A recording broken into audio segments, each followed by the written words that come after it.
ఒప్పుకున్నట్టుగానే first గ్రాండ్గా pre wedding shoot చేశాం. ఆ తర్వాత హల్దీ. ఆ మరుసటి రోజు అంగరంగ వైభవంగా పెళ్లి కూడా చేశాం. వాళ్ళందరూ హ్యాపీయేరా. పెళ్ళయ్యాక అందరూ హ్యాపీగానే ఉంటారుగా. వాళ్ళు హ్యాపీరా. నేను మాత్రం స్పెషల్ కస్టమర్గా అని దగ్గరుండి కలరింగ్, ఎడిటింగ్, డిఐ చేయించా. ఒక నెల రోజుల తర్వాత ఫోటో ఆల్బమ్ పట్టుకెళ్ళి ఎక్సైట్మెంట్తో పెళ్లి కొడుకిద్దామని వెళ్ళా. ఫైనల్గా పెళ్లి కొడుకు అందమునా?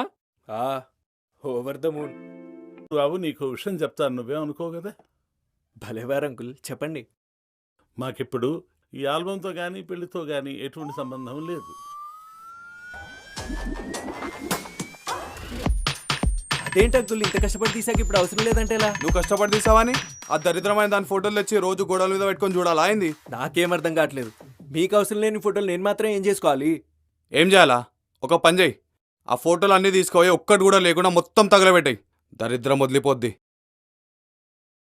నీ ఫ్రస్ట్రేషన్ నాకు అర్థమవుతోంది బాబు.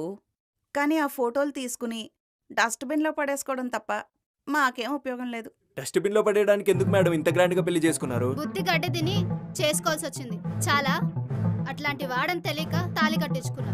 అసలు వాడి గురించి తలుచుకుంటేనే ఒళ్ళు మండిపోతుంది. అలాంటిది వాడు ఫోటోలు పెట్టుకొని పూజ చేయాలా ఏంటి? ఫోటోలు వద్దని చెప్తున్నాం కదా. మేడం, మీకు వాళ్ళకేవో గొడవలేనని క్లియర్గా అర్థమవుతుంది. రేపో మాపు కలుస్తారుగా, అప్పుడు ఈ పిక్స్ చూస్తారుగా.